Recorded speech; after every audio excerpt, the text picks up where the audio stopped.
Bismillahirrahmanirrahim. Assalamualaikum warahmatullahi wabarakatuh. My name is Monika and I'm from K1 class. And in this occasion, in academic speaking course, I will explain about plastic. Okay, plastic bags should be banned. Agree or disagree? Honestly, I very agree about this statement. Why?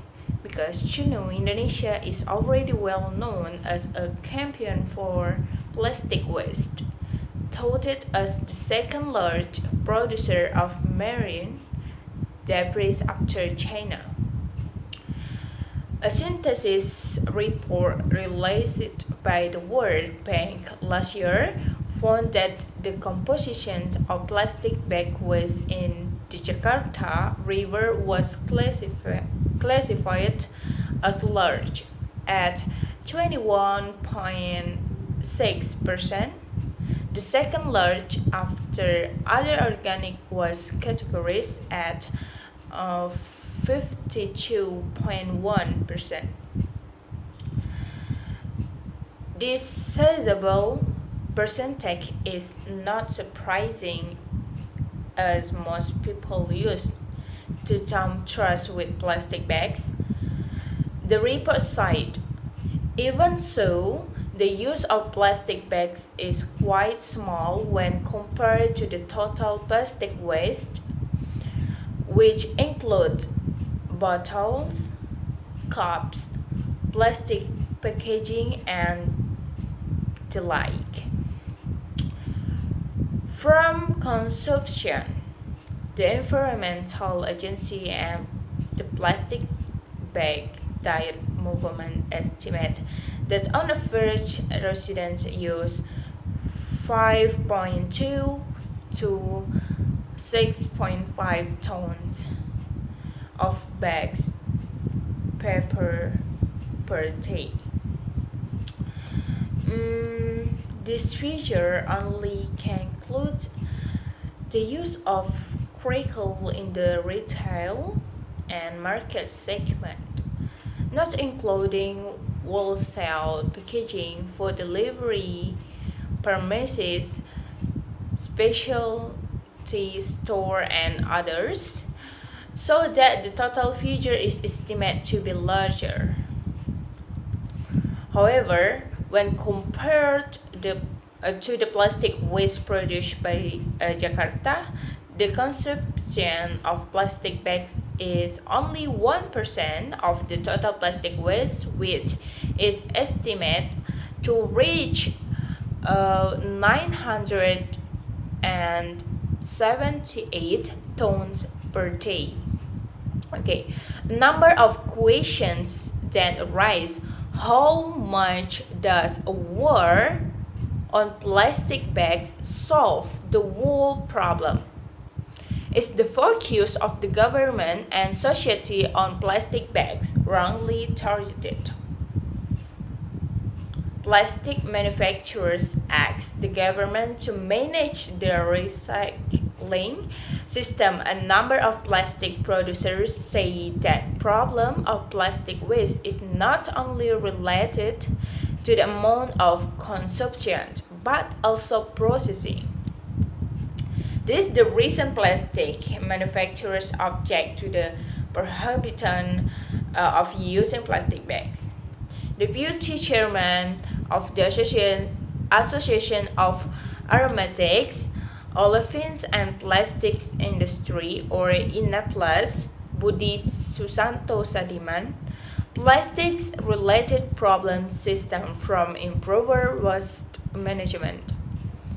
He admitted that he had advised the government to manage waste by means of zero waste management, or Masaro.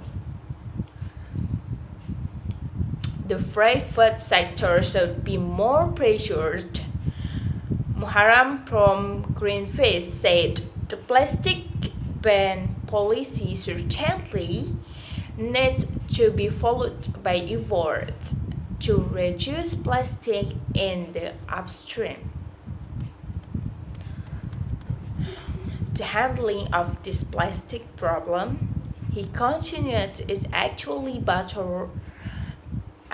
Better if it is started from the parties of sectors that have a big influence. In this case, the government and the private sector. The government, he said, needs to issue regulations that focus on the problem of reduction the supply of plastics because production increases every year.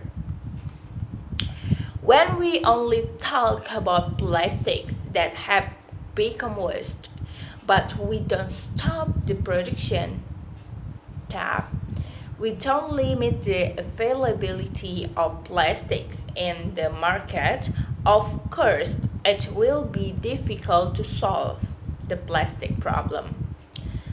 Muharram said. Yes, I agree, but Muharram said. Pacific Ocean's plastic waste drastically increased.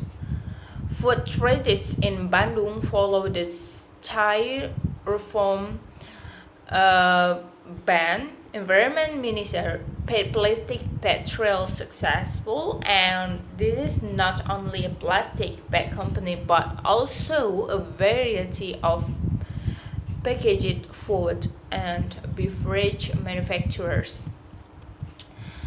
The result of the brain audit conducted by Greenpeace in October 2018 in a number of beach cleaning activities found that a lot of plastic waste came from packaging products. For example, they found packaging for products from Santos, P&G, and Wings in Pantai Citus, Tangerang was product from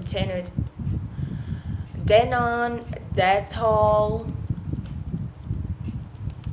and then another product. So guys, willy-nilly we sold banned the plastic bags. Why? In order to our country's zero plastic. Yes, I think it's not easy to be zero plastic in Indonesia, but please less the plastic user. Okay, I think that's all for today.